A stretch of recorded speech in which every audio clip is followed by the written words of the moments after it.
మరో ఎక్స్క్లూజివ్ వార్త చూద్దాము. తెలంగాణ గొర్రెల పంపిణీ పథకంలో కీలక పరిణామం చోటు చేసుకుంది. ఈ స్కీమ్ లో జరిగిన అక్రమాలపై ఈడీ ఫోకస్ పెట్టింది. ఇప్పటికే మనీ లాండరింగ్ చట్టం కింద కేసు నమోదు చేసిన ఈడీ తాజాగా పథకానికి సంబంధించిన పూర్తి సమాచారం ఇవ్వాలని పశుసంవర్ధక శాఖ ఎండీకి లేఖ రాయటం ఆసక్తికరంగా మారింది. 10 అంశాలకు సంబంధించి వివరాలు అందించాలంటూ పశుసంవర్ధక శాఖ ఎండీని కోరుతోంది ఈడీ. ఇక గొర్రెల పంపిణీ పథకంలో అవకతవకలపై ఇప్పటికే ఏసీబీ విచారణ చేస్తూ ఉండగా ఇప్పుడు ఈడీ రంగంలోకి దిగటం కాకరేపుతోంది. భారీగా డబ్బు చేతులు మారినట్లు అభియోగాలు వెల్లువెత్తటం, ఇతర రాష్ట్రాల్లోనూ లింకులుండటంతో గొర్రెల పంపిణీ పథకంలో మనీ లాండరింగ్ కోణంపై ఈడీ దర్యాప్తు చేయనుంది. ఈ క్రమంలోనే జిల్లాల వారీగా లబ్ధిదారుల పేర్లు, వారి అడ్రస్లు, ఫోన్ నెంబర్లు, బ్యాంకు ఖాతాల వివరాలు ఇవ్వాలని లేఖలో పేర్కొంది.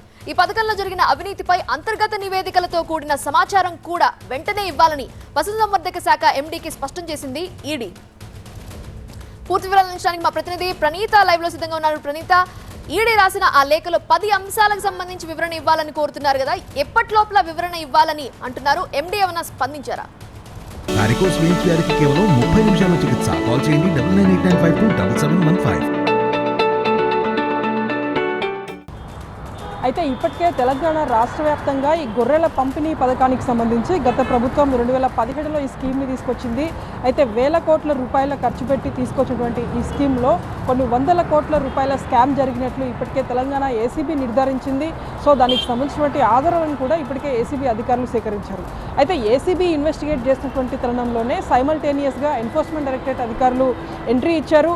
ఈ కేసులో దాదాపు 700 కోట్ల రూపాయల స్కామ్ జరిగినట్లుగా ఇప్పటికే ఏసీబీ చెప్పింది. కాబట్టి ఇందులో ఉన్నటువంటి కాంట్రాక్టర్లు చాలామంది, ఒక 5గురు కాంట్రాక్టర్లు విదేశాలకు పారిపోయినటువంటి పరిస్థితి ఉంది. సో వీరేమైనా నిధులు మళ్లించారా అనేటువంటి కోణంలో ఎన్ఫోర్స్మెంట్ డైరెక్టరేట్ అధికారులు రంగంలోకి దిగారు.